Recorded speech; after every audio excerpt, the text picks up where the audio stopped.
आप सभी का हमारी कोचिंग में स्वागत है। आप इस ऑनलाइन क्लास का भरपूर फायदा उठाएं।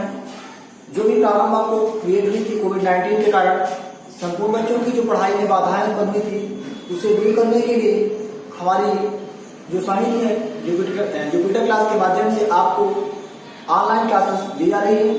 आप इसे अच्छे से पढ़ें और हमारे वीडियो को देखें, लाइक शेयर और सब्सक्राइब जरूर करें और अपने दोस्तों को भी शेयर करें। इसके पहले मैं आपको जो कल बात की थी, हमने कल आपको बेसिक फिजिक्स के बारे में स्टार्ट किया था, ब्लूप्रिंट के बारे में आपको एक्सप्लेन किया था। किस यूनिट से कितने नंबर के क्वेश्चन आएंगे, किससे शॉर्ट, किससे लॉन्ग और किससे ऑब्जेक्टिव क्वेश्चन आपके पेपर में दिया जाएगा और टोटल नंबर आप कितने आपके पेपर में आते हैं। इसके लिए आप पहला वीडियो देखिए। और आज हम उसी के आगे आपसे बात करेंगे स्थिर विद्युत के बारे में कि इलेक्ट्रोस्टैटिक क्या होती है। तो अपन देखेंगे स्थिर विद्युत। तो आपको ये पता है कि स्थिर विद्युत का मीन्स क्या होता है, what do you mean by electrostatics. स्थिर का मीन्स होता है रुका हुआ। अगर आप उसको तोड़ेंगे, जैसे मैंने बताया था आपको, स्थिर मीन्स होता है रुका हुआ और विद्युत का मीन्स होता है आवेश। इससे किसी स्टैंडर्ड भाषा निकलेगी तो आप सभी तैयार होंगे। अपनी कॉपी और पेन निकालिए। अगर आप हमको देख पा रहे हैं, आप सभी की बोल रहे हैं जो हमको देख रहे हैं, कि कॉपी पेन निकालिए और स्थिर विद्युत परिभाषा आप नोट कीजिए। तो लिखिए भौतिकी की वह शाखा, हम भी लिख रहे हैं आपके साथ, भौतिकी की वह शाखा ब्रांच ऑफ फिजिक्स जिसमें हम रुके हुए आवेश का, जिसमें हम रुके हुए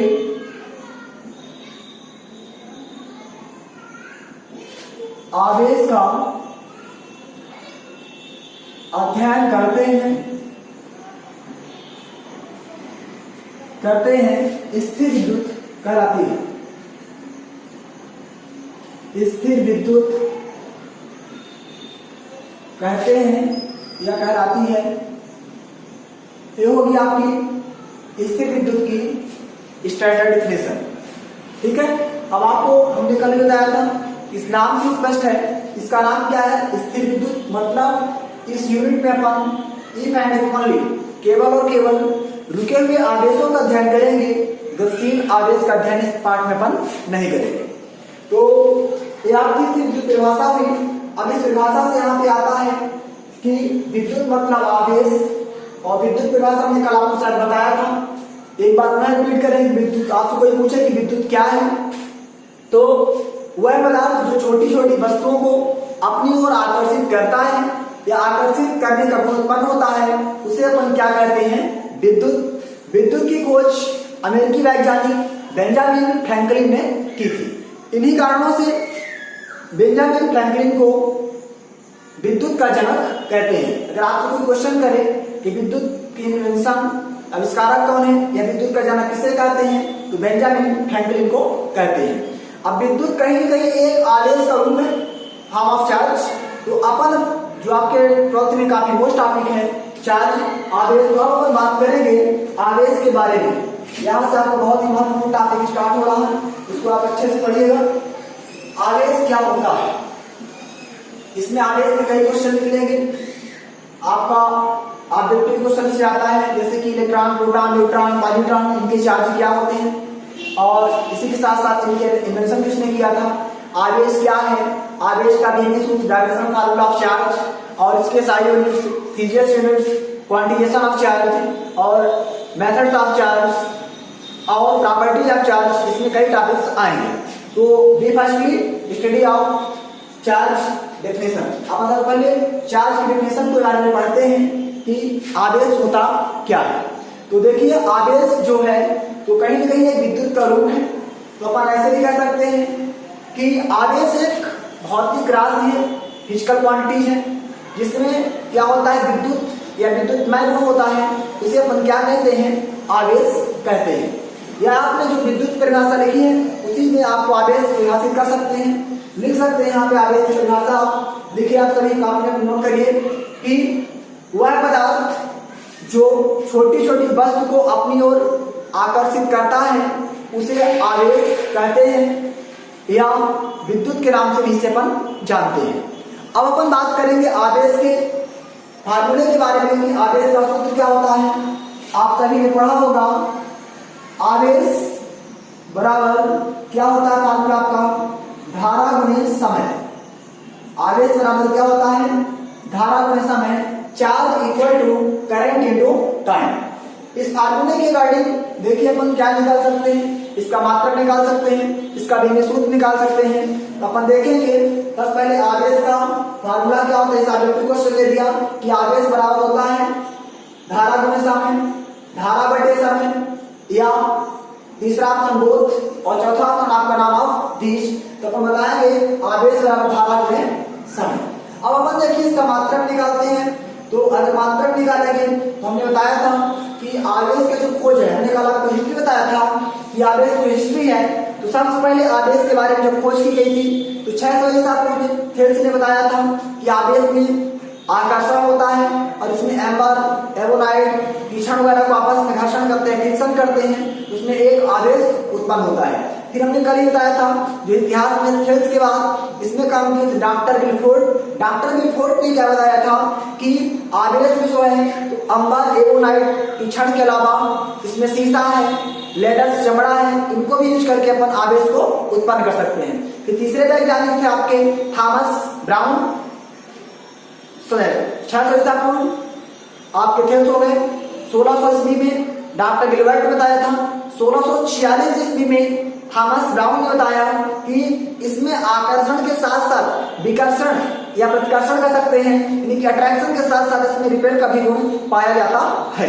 फिर सबसे लास्ट में जो आवेश की जन्मदाता कहे जाते हैं उन्हें अपन कह सकते हैं अमेरिकी वैज्ञानिक बेंजामिन फ्रैंकलिन ने 1706 से उसके आगे कार्य किया और 1706 के बाद उन्होंने आवेश को स्पष्टीकरण किया कि आवेश में आकर्षण प्रतिकर्षण दोनों साथ साथ होते हैं। तो उसी के बारे में हमने कल पढ़ा था। अब अपन देखेंगे आवेश बराबर धारा गुणे समय हुआ। तो अपन यहाँ से इसका भिन्न सूत्र निकालते हैं। तो धारा को आपने पढ़ा है 11वीं क्लास में, धारा को अपन किससे डिनोट करते हैं, एम्पियर ए, क्योंकि धारा का जो विस्तार है कृष्ण है, एम्पियर ए है, और समय का होता है आपका टी। हमेशा डायमेंशनल फार्मूला को अपन पूर्व कोष्ठक में बड़े कोष्ठक के अंदर लिखते हैं। ये बन जाएगा इसका भिन्न सूत्र एटी। आपसे कोई पूछे कि धारा का भिन्न सूत्र क्या होता है, आप क्या जवाब देंगे, धारा का भिन्न सूत्र क्या होता है, एटी होता है। ये अपन इसको इस प्रकार से लिख सकते हैं अथवा करके, क्योंकि कुछ ऑब्जेक्टिव ऐसे मिल जाता है M0 L0 TA, मतलब आपने लेवल में पढ़ा है कि जो राशि उपस्थित नहीं होती, जो क्वांटिटी प्रेजेंट नहीं होती, उसकी पावर्स को अपन 0 लगाकर भी लिख सकते हैं। तो ये भी इसका आवेश का हो जाएगा भिन्न सूत्र। अब अपन आवेश की मात्रक की बात करें, हमने कल बताया था आवेश का SI मात्रक। आवेश का SI मात्रक क्या होता है, कूलाम है, क्योंकि हमने बताया था कि बेंजामिन फ्रैंकलिन के बाद आंगास्टिन कूलाम ने आवेश में बहुत सारे कार्य किए, इसलिए आवेश के मात्रा कूलाम रखा गया। कहीं न कहीं आंगास्टिन कूलाम को इन्हें सम्मानित किया गया और उनके सम्मान में आवेश का मात्रक क्या रख दिया गया, SI मात्रक कूलाम रखा गया। फिर इसका जो सीजीएस मात्रक है, तो इसका सीजीएस मात्रक होता है स्थैतिक कूलाम। सीजीएस मात्रक क्या होता है, स्थैतिक कूलाम। ये बहुत ही मोस्ट क्वेश्चन है, आपने देख रहे होंगे। आवेश का भिन्न सूत्र क्या होता है, आवेश का SI मात्रक कूलाम, आवेश का सीजीएस मात्रक क्या होता है, स्थैतिक कूलाम होता है। ठीक है, अब हम बात करेंगे आवेश के प्रकार के बारे में। तो देखते हैं कि आवेश कितने प्रकार के होते हैं। तो types of charge, there are two types of charges, mainly charge two types के होते हैं। एक होता है आपका पॉजिटिव चार्ज और दूसरा होता है आपका नेगेटिव चार्ज। तो आइए इसे पढ़ लेते हैं। आवेश के प्रकार, टाइप्स ऑफ चार्ज।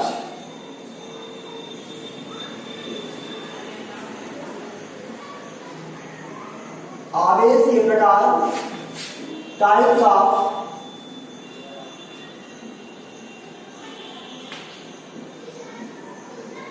चार्ज। तो there are two types of charges. आवेश दो प्रकार के होते हैं। आवेश दो प्रकार के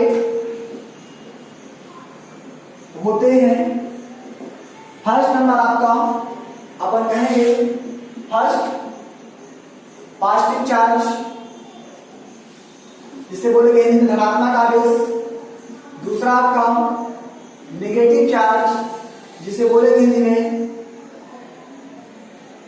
ऋणात्मक आवेश। आपसे कोई पूछे कि आवेश कितने प्रकार के होते हैं तो आप बताएंगे आवेश दो प्रकार के होते हैं, धनात्मक आवेश और ऋणात्मक आवेश। अब देखिए आप किस कंडीशन में कहेंगे कि आवेश धनात्मक है या किस कंडीशन में कहेंगे आवेश ऋणात्मक है। सपोज दैट मान लीजिए कि हमारे पास दो वस्तु है, या आप देख पा रहे होंगे दो वस्तु है। हम मान लेते हैं कि एक एमर और दूसरा बिजली की खाल है। हम दोनों को आपस में क्या करते हैं, घर्षण करते हैं। इसमें क्या होगा कि सिंपल सा आपको समझा देते हैं, दो वस्तु हैं, दो वस्तुओं को आपस में रगड़ते हैं, घर्षण करते हैं।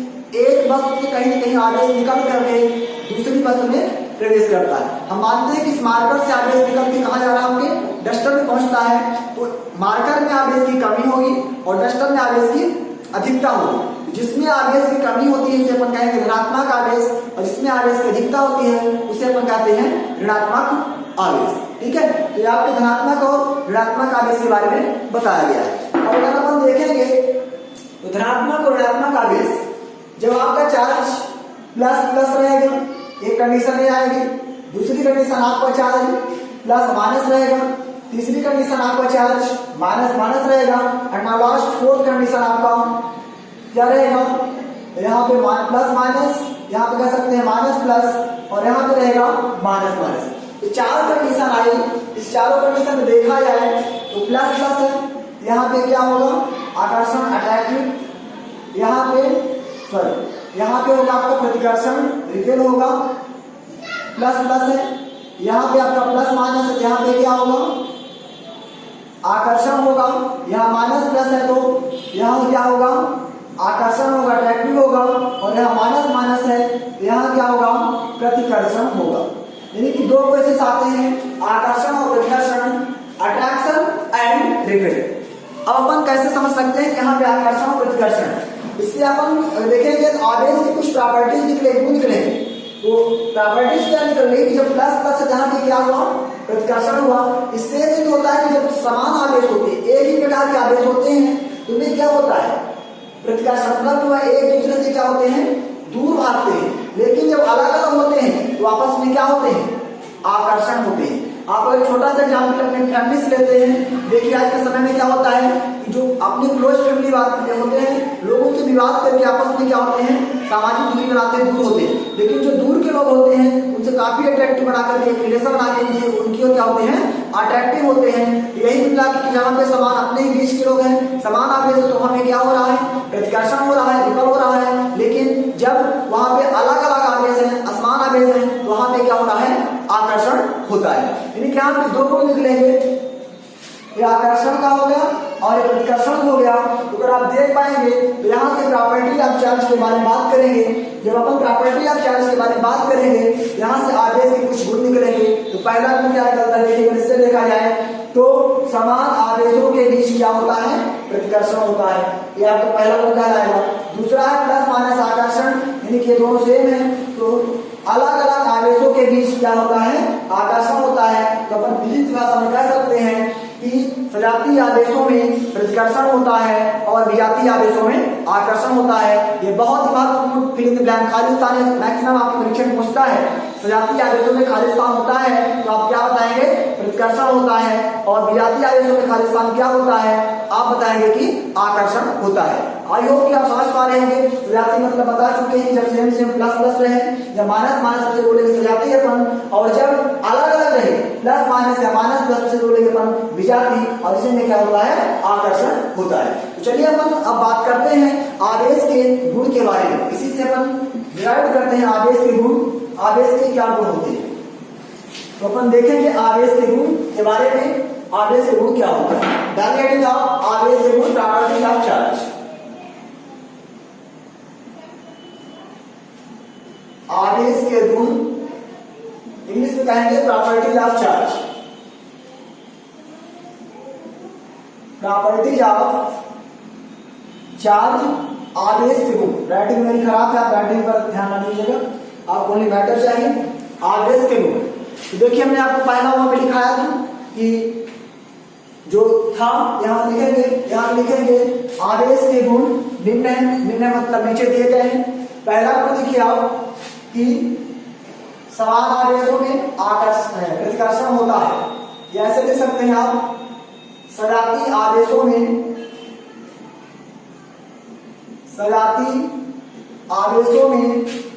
प्रतिकर्षण होता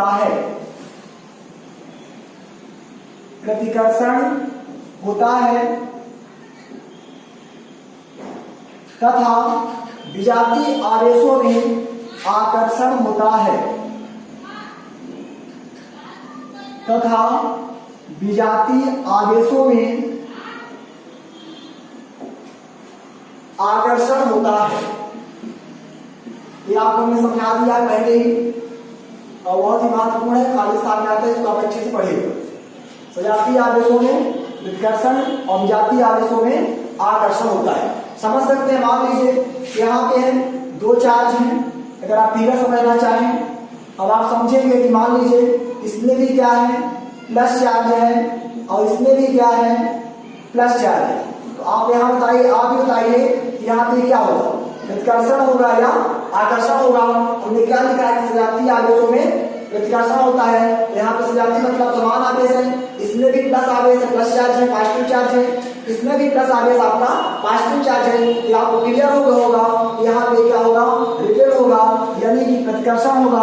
ये दोनों आवेश एक दूसरे से क्या होंगे, दूर जाएंगे। फिर बात करते हैं कि विजातीय आवेशों में क्या होता है, आकर्षण होता है। अब मान लीजिए सपोज दैट हम एक लेते हैं कि ये आप एक हो गया चार्ज और एक चार्ज आप ये हो गया, एक में मान लेते हैं पॉजिटिव चार्ज, सपोज दैट इसमें क्या ले लेते हैं अपन, पॉजिटिव चार्ज ले लेते हैं, और इसमें अपन क्या ले लेते हैं, निगेटिव चार्ज ले लेते हैं। यहाँ पे क्या कहलाएगा, विजातीय आवेश, मतलब असमान आवेश कहलाएंगे, एक में प्लस एक में माइनस। तो यहाँ पे दोनों आवेश आपस में क्या होते हैं, आकर्षित होते हैं। तो विजातीय आवेशों में क्या हो जाएगा, आकर्षण होता है। ये आपको मैंने बाई फिगर समझा भी दिया है, सजातीय आवेशों में प्रतिकर्षण कैसे होता है और विजातीय आवेशों में आकर्षण कैसे होता है। ये हुआ आवेश का पहला गुण, आपने नोट किया। अब हम नोट कराते हैं आवेश के दूसरे गुण के बारे में। आप आवेश का दूसरा गुण नोट करिए। दूसरा गुण क्या होता है आवेश को, इसको अगर आप पेपर में चाहें तो अलग अलग भी कर सकते हैं, आपको 2 पॉइंट हो सकते हैं। अगर 5 नंबर में आता है तो आप ऐसे लिख सकते हैं, सजातीय आवेशों में प्रतिकर्षण होता है पहला नंबर, इसको आप कैसे फैक्टराइज कर दीजिए, और दूसरा नंबर हो जाएगा आपका विजातीय आवेशों में क्या होता है, आपका आकर्षण होता है। दूसरा नंबर देखिए कि आवेश में क्या होता है, कि आवेश में स्थानांतरण होता है। आवेश को अपन एक वस्तु से दूसरी वस्तु में क्या कर सकते हैं, स्थानांतरित कर सकते हैं। तो दूसरी प्रॉपर्टी आप लिखिए, आवेश में स्थानांतरण का गुण होता है। आवेश में स्थानांतरण, ट्रांसफॉर्मेशन बोलेंगे, स्थानांतरण का गुण होता है। मतलब आवेश को अपन स्थानांतरित कर सकते हैं। मान लीजिए सपोज दैट आपके पास 2 बॉडी है, हम मान लेते हैं हमारे पास 2 हैंड है। अगर 2 हाथों को आपस में रगड़ते हैं तो क्या होता है, तो हो सकता है इस हैंड से आपका चार्ज हो इसमें पहुंचेगा, या इससे आपका चार्ज हो तो इसमें पहुंचेगा। यानी कि आवेश को आपस में हम क्या कर सकते हैं, एक वस्तु से दूसरी वस्तु में स्थानांतरित कर सकते हैं। या आपने ऐसा भी देखा होगा अपनी लाइफ में, एग्जाम्पल कर लीजिए कि मान लीजिए आइसक्रीम ठंडी है और उसमें आप जैसे ही अपनी बॉडी को टेम्परेचर से टच करते हैं तो आइसक्रीम क्या होती है, पिघलने लगती है। होता क्या, ऐसा क्यों होता है, क्योंकि हमारी बॉडी में ऑलरेडी क्या होती है, हीट होती है, उष्मा होती है। और जैसे ही अपन आइसक्रीम को अपने हैंड से कवर करते पकड़ते हैं तो जो हमारी बॉडी की टेम्परेचर होता है आइसक्रीम को कवर करके उसे क्या हीट करता है। यानी कि जो उष्मा थी स्थानांतरित हो गई हमारे हाथ से, कहां चली गई, आइसक्रीम में। यानी कि वही आपका एक आवेश है, तो आवेश को अपन स्थानांतरित कर सकते हैं। तीसरा अगर हम देखा जाए तो अपन कह सकते हैं कि आवेश संरक्षण सिद्धांत का पालन करता है। अपन लिखेंगे आवेश संरक्षण के सिद्धांत का पालन करता है। सिद्धांत का पालन करता है। अब आप ये जानते होंगे कि आवेश संरक्षण का सिद्धांत क्या है। तो इसके पहले हम आपको 11वीं का याद दिलाते हैं। 11वीं में आपने पढ़ा होगा कंजर्वेशन लॉ ऑफ एनर्जी। ऊर्जा संरक्षण का सिद्धांत पढ़ा होगा, उसमें बताया गया है कि ऊर्जा को ना तो अपन उत्पन्न कर सकते हैं और ना ही ऊर्जा को नष्ट कर सकते हैं, केवल उसे एक रूप से दूसरे रूप में क्या करते हैं, परिवर्तित कर सकते हैं। ठीक है, इसी प्रकार से जो यहाँ पे आवेश है उसी से रिलेटेड है। ठीक है, मिलाकर अगर देखा जाए तो इसमें कह सकते हैं कि आवेश को ना तो उत्पन्न किया जा सकता है ना तो नष्ट किया जा सकता है, केवल एक वस्तु से दूसरी वस्तु में स्थानांतरित किया जा सकता है। ऊर्जा को क्या करते थे अपन, जो ऊर्जा संरक्षण करने में क्या बताया गया है कि इस नियमानुसार ऊर्जा को ना तो उत्पन्न किया जा सकता है और ना ही नष्ट किया जा सकता है, केवल एक रूप से दूसरे रूप में परिवर्तित किया जा सकता है। वहां पे ऊर्जा को रूप में बदला जा रहा है। हो सकता है कि वहां पे अगर रासायनिक ऊर्जा हो तो उसको विद्युत ऊर्जा में, विद्युत ऊर्जा से रासायनिक ऊर्जा में, लेकिन आवेश रूप में नहीं। आवेश एक वस्तु से दूसरी वस्तु में परिवर्तित किया जा सकता है। तो अपन यहाँ लिखे हैं कि आवेश संरक्षण के सिद्धांत का पालन करता है। मतलब कि जैसे मान लीजिए एक वस्तु यहाँ पे है और एक इसमें जो है तो 20 कूलाम का आवेश है। कितने आवेश इसमें, 20 कूलाम का आवेश है। अब अगर आप इससे मान लीजिए सपोज दैट 5 कूलाम आवेश बाहर निकाल लेते हैं, माइनस कर देते हैं, इसमें जो आवेश होगा स्थानांतरित करेंगे तो इसमें कितना बचेगा, इसमें बचेगा आपका 15 कूलाम बचेगा। और जब इसमें पुनः आप क्या करते हैं कि 5 कूलाम आवेश,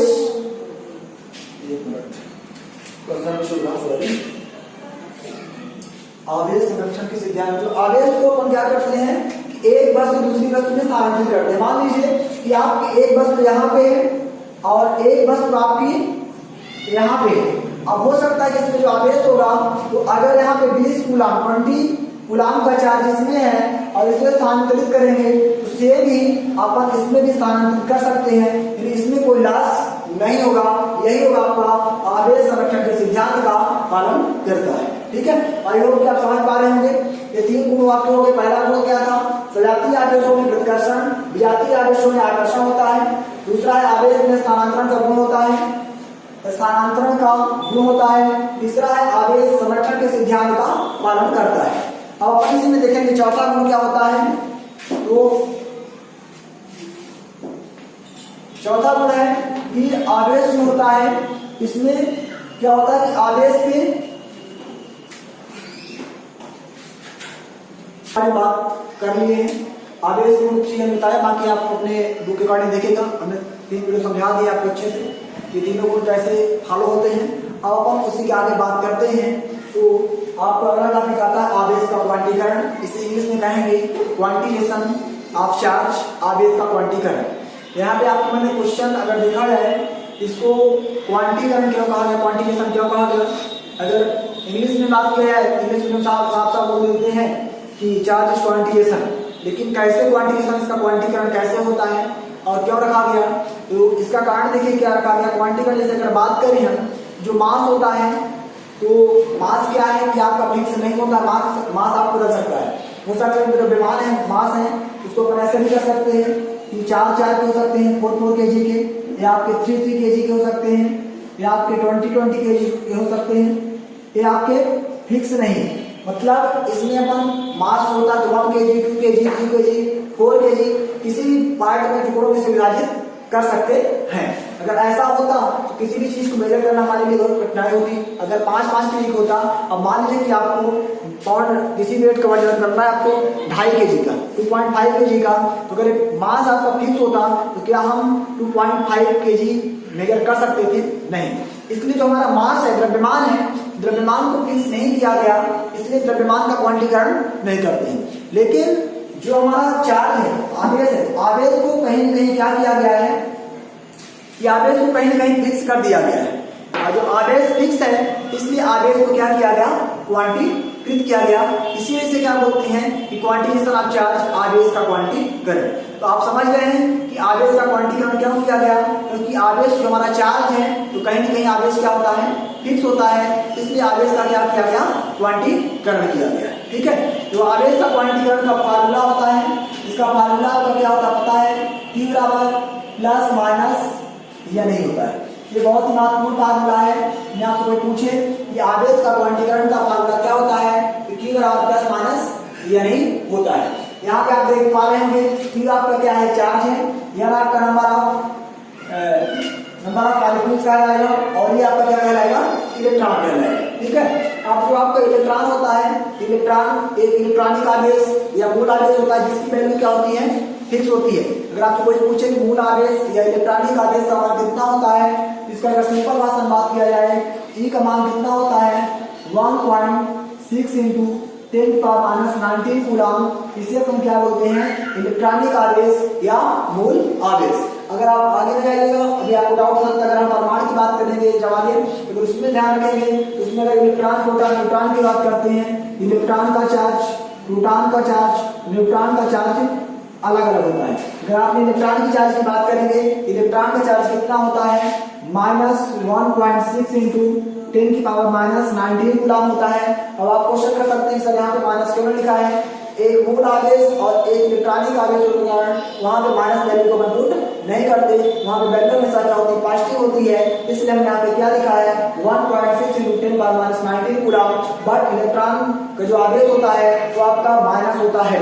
फिर अपन जब बात करते हैं प्रोटॉन के आवेश की बात, तो प्रोटॉन का चार्ज कितना होता है, प्लस 1.6 इंटू 10⁻⁻19 कूलम होता है। और जो न्यूट्रॉन होता है यह आपको क्या होता है, न्यूट्रल मतलब उदासीन होता है। अब यहाँ पे अपन क्वेश्चन भी कर सकते हैं कि इलेक्ट्रॉन और प्रोटॉन दोनों में से मैक्सिमम वैल्यू किसकी है। अगर आपसे छोटा सा क्वेश्चन किया जाए, यहाँ इलेक्ट्रॉन और प्रोटॉन दोनों का आवेश दिया गया है, दोनों में से किसका आवेश अधिक होता है, तो मैक्सिमम बच्चे क्या जवाब देते हैं, आपको पता है कि नन में क्वेश्चन आपके यही आता है कि प्रोटॉन की वैल्यू क्या है, ज्यादा है। क्या यह सही है, क्या आप इससे सहमत हैं? नहीं, हम तो इसको गलत कह रहे हैं। आई थिंक गलत है, क्योंकि यह एक मैथ की भाषा नहीं है, एक ऋणात्मक और एक धनात्मक है। धनात्मक वैल्यू बड़ी होगी, ऋणात्मक वैल्यू छोटी होगी। यहाँ पे प्लस और माइनस से तात्पर्य आपका ये है कि जो माइनस है और प्लस है, यह उसकी प्रकृति को दर्शाता है, इसकी प्रकृति कैसी है। यहाँ बताया गया है कि इलेक्ट्रॉन की प्रकृति कैसी है, ऋणात्मक है, और प्रोटॉन की प्रकृति कैसी है, धनात्मक है, इसलिए प्लस और माइनस का यूज किया गया है। बाकी आपके दोनों वैल्यू आपस में क्या है, इक्वल है, बराबर है। ना तो इलेक्ट्रॉन का आवेश ज्यादा होता है, ना प्रोटॉन का आवेश ज्यादा होता है, दोनों आपस में क्या होते हैं, बराबर होते हैं। इसी कारण से ये क्वेश्चन बनता है कि परमाणु हमेशा क्या होता है, उदासीन होता है। अगर आपसे पूछा जाए कि परमाणु क्या होता है, उदासीन होता है, ये पिछले साल 12वीं के मेरे एग्जाम में क्वेश्चन आया था, खालिस्तान में आया था कि परमाणु खालिस्तान होता है, तो आप अपील करेंगे कि परमाणु उदासीन होता है। लेकिन क्या होता है, हमने आपको बताया, क्योंकि इलेक्ट्रॉन और प्रोटॉन दोनों के चार्ज आपस में इक्वल होते हैं, है ना। यहाँ पे मतलब कहेंगे कि इलेक्ट्रॉन और proton charge will be equal, that means plus और माइनस डिनोटेड बाय नेचर्स, यानी कि आप जो प्लस और माइनस होते हैं वह उसकी प्रकृति को दर्शाते हैं, ना कि वैल्यू के साथ इंक्लूड होते हैं, क्योंकि मैथ थोड़ी सी अलग होती है। अब अपन जैसे अगर बात करेंगे, आपने पढ़ा होगा कि सपोज दैट आपने पढ़ा होगा परमाणु संरचना, ये आपका एक मान लीजिए एटॉमिक स्ट्रक्चर है, परमाणु संरचना है। अब मान लीजिए बोल दिए कि यहाँ पे जैसे मान लीजिए कि 5 कूलम है, आपके नाभिक में 5 कूलम है, प्रोटॉन है आपका, तो यहाँ पे क्या होगा कि जितने कूलम प्रोटॉन आपके इसके अंदर हैं, उतने ही प्रोटॉन इसके बाहर भी चक्कर लगाते मिलेंगे। जितने प्रोटॉन है उतने आपके नंबर साथ इलेक्ट्रॉन भी होंगे। अगर यहाँ पे 5 कूलम इलेक्ट्रॉन है, इसमें भी क्या होगा, आपका 2 कूलम इलेक्ट्रॉन यहाँ पे हो गया और आपके 3 यहाँ हो गए, यानी कि जितने कूलम जितने प्रोटॉन अंदर होंगे उतने प्रोटॉन क्या होंगे, उसके इलेक्ट्रॉन के रूप में चक्कर लगाते रहेंगे। यानी कि यहाँ पे 5 थे, यहाँ पे अगर आप काउंट करेंगे 1 2 3 4 5 इलेक्ट्रॉन भी बाहर उसके मूव कर रहे हैं। और इसके नाभिक में क्या होता है कि प्रोटॉन के साथ साथ न्यूट्रॉन भी होता है। नाभिक के केंद्र में प्रोटॉन और न्यूट्रॉन होते हैं। न्यूट्रॉन आपका न्यूट्रल बता चुके हैं, क्या होता है, उदासीन होता है। इसी से एक ऑब्जेक्टिव क्वेश्चन आपका और क्लियर हो रहा है कि इनके डिफरेंस भी आप जान लीजिए कि प्रोटॉन न्यूट्रॉन ये खोज किसने किया था। अगर इसकी बात करेंगे तो आप लिख सकते हैं प्रोटॉन की खोज, अगर इंग्लिश में बात करें शॉर्ट में, इसकी ट्रिक बनती है P इक्वल टू GTC। इस ट्रिक को भी आप नोट कर सकते हैं। P मतलब प्रोटॉन की खोज, G मतलब गोल्डस्टीन, यानी कि प्रोटॉन की खोज किसने किया था, गोल्डस्टीन ने किया था। ई मतलब इलेक्ट्रॉन, इलेक्ट्रॉन की खोज थॉमसन ने किया था। एन मतलब न्यूट्रॉन, और न्यूट्रॉन की खोज किसने किया था? चैडविक ने किया था। तो अपन बता सकते हैं इक्वल टू जीटीसी के फॉर्म में कह सकते हैं। या आपको ये प्रॉब्लम क्रिएट हो तो आप हिंदी में लिख सकते हैं कि ईट पग नारद राज, इसके लिए हम लिख सकते हैं ईट पग नारद राज। इससे अगर निकलेगा पूरा आंसर आपका आ जाएगा। ई से इलेक्ट्रॉन, टी से थॉमसन, पा से प्रोटॉन, गा से गोल्डस्टीन, ना से नाभिक, रग से रदरफोर्ड, ना से न्यूट्रॉन और च से चैडविक। इन्हीं आपके चारों खोज करता है। इलेक्ट्रॉन की खोज थॉमसन, प्रोटॉन की खोज गोल्डस्टीन, नाभिक की खोज रदरफोर्ड और न्यूट्रॉन की खोज चैडविक ने किया है। ये चार आपके ऑब्जेक्टिव क्लियर हो गए। चार ऑब्जेक्टिव यहाँ से हो गए हैं और तीन ऑब्जेक्टिव आपके यहाँ से हो गए हैं। हमने जो बात की थी आगे से क्वांटिटीकरण की, कि इक्वल टू प्लस माइनस नहीं, हमने आपको बता दिया कि आपका एन क्या डिनोट करता है, ई क्या डिनोट करता है और क्यू आपका क्या डिनोट करता है। अब देखिए इनका क्वांटिटीकरण करेंगे तो क्वांटिटीकरण कैसे इनकी जो क्रियाएं होती है किस प्रकार से होती है।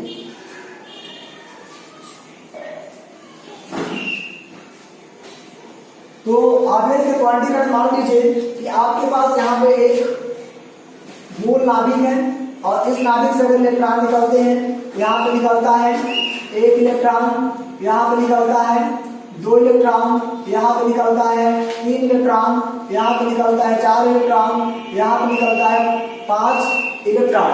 अगर इलेक्ट्रॉन कंटिन्यू निकलते हैं अपन देखेंगे कि जो फार्मूला हमारा जनरेट हुआ Q बराबर प्लस माइनस यानी कैसे जनरेट हुआ, इसको इस प्रकार से क्या रखा गया है। तो अपन इसको रखेंगे तो यहाँ पर देखेंगे तो क्या होता है, यानी ई होता है। यहाँ पे नंबर क्या है आपका 1 है। इलेक्ट्रॉन की वैल्यू हमने बताया था, ई की वैल्यू क्या होती है -1.6 इंटू 10 पावर -19 कूलम। इस वैल्यू को यहाँ पे पॉजिटिव फॉर्म में रखेंगे तो हो जाएगा 1.6 इंटू 10 पावर -19 कूलम गुना हो जाएगा, ये आपको हो जाएगा 2 इंटू 1.6 इंटू 10 पावर -19 कूलम। ये हो जाएगा आपका 3 इंटू 1.6 इंटू 10 पावर -19 कूलम। ये आपको हो जाएगा 4 इंटू 1.6 इंटू 10 पावर -19 कूलम। और ये हो जाएगा आपका 5 इंटू 1.6 इंटू 10 पावर -19 कूलम। ये आपका कंटिन्यू जैसे इलेक्ट्रॉन यहाँ से जनरेट होते जाएंगे अकॉर्डिंग टू फार्मूला आपका नंबर आप रखते जाएंगे, यानी इक्वल टू 1, यहाँ पे 2, 3, 4, 5 कंटिन्यू हमने एन की वैल्यू रखा। और इलेक्ट्रॉन का आवेश होता है -1.6 इंटू 10 पावर -19 कूलम बता चुके हैं। लेकिन जब मूल आवेश लेते हैं जहाँ से माइनस क्या होगा आपका विलुप्त कर दिया जाता है, इसलिए हमने पॉजिटिव वैल्यू को ले लिया। इसी प्रकार से कंटिन्यू करते जाएंगे तो लास्ट में कितने टाइम आएगा, n टाइम आएगा, नंबर साफ टाइम नहीं आएगा। इसलिए जो फार्मूला जनरेट होता है तो फार्मूला जनरेट करने क्या रखते हैं, Q बराबर क्या रखते हैं प्लस माइनस एन को रख देते हैं। इसलिए आपका जो ये फार्मूला जनरेट हुआ Q बराबर क्या बन गया आपका प्लस माइनस एन बन जाएगा। अब हम बात करेंगे आवेश के विधियों के बारे में कि आवेश को आवेशित करने की कितनी विधियां होती हैं। तो आवेशित करने की विधियां अपन जान लेते हैं कितनी विधियां होती हैं आवेशित करने की। तो देखिए आवेशन की विधियां, मेथड ऑफ चार्जिंग, आवेशन की विधियां,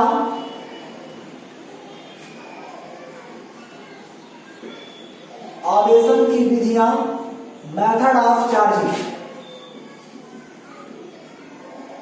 मेथड ऑफ चार्जिंग आवेश की विधियां। तो देखिए आवेशित करने की 3 विधियां होती हैं। There are method of charging 3 methods. First number अपन डालेंगे तो फर्स्ट नंबर हो जाएगी घर्षण द्वारा बाय फ्रैक्शन मेथड, दूसरा हो जाएगी चालक द्वारा और तीसरा हो जाएगी आपकी प्रेरण द्वारा। यानी कि आवेश को आवेशित करने की 3 विधियां होती हैं, घर्षण विधि, चालन विधि, चालन विधि, कंडक्टेंस मेथड और प्रेरण विधि होती है। अब इसमें अगर बात करें तो घर्षण, चालन, प्रेरण सारी विधियां तुलना करें, लेकिन सारे के जो प्रोसीजर होता है, मेथड होती है एक ही होता है। अगर हम बात करें आपने कभी अगर देखे होंगे, अगर अभी आप कभी गेहूं पीसते हैं तो गेहूं को अपन चक्की के माध्यम से भी पीस सकते हैं, जो आपके घरों में हाथ की चक्की होती है उसमें पीस सकते हैं, और एक सिंपल सा है अपन ओखली में डाल के भी गेहूं को पीस सकते हैं। तो तीनों में होता क्या है, मतलब आपस में उसके अंदर बैरिंग होती है, इसको गेहूं को आपस में तोड़ती है, चूर चूर करती है, उससे क्या बनता है, आटा बनता है। जब हाथ की शक्ति बात करते हैं उसमें अपन गेहूं डालते हैं और आपस में घर्षण होता है तो पुनः गेहूं चूर होकर क्या बनता है, आटा बनता है। और जब अपन ओखली में डालेंगे और पुनः गेहूं डाल के कंटिन्यूस में कूटेंगे तो उसमें क्या बनेगा, आटा बनेगा। तो कुल मिला के मेथड तो अलग अलग है, लेकिन तीनों से आपको मिलता क्या है, आटा मिलता। उसी प्रकार से यहाँ पे भी आवेशन विधियां अलग अलग है, लेकिन कहीं न कहीं उसी एग्जाम के रूप में आपकी तीनों विधियां काम करती हैं। तो अगर आपसे कोई बात करें कि आवेशन की कितनी विधियां होती हैं, तो आप बताएं कि आवेशन की 3 विधियां होती हैं, घर्षण द्वारा, चालन द्वारा, प्रेरण द्वारा। अब इसके आगे अपन टॉपिक हम नहीं करेंगे क्योंकि वीडियो का लंबा हो रहा, हम इसका अगला पार्ट में आपको देंगे। तो आई होप कि आपको ये वीडियो शायद समझ में आया होगा, बट आपको कोई डाउट है तो आप अपने डाउट को कमेंट के माध्यम से पूछ सकते हैं। और आप प्लीज हमारे चैनल को लाइक, शेयर एंड सब्सक्राइब करें। Thank you for watching.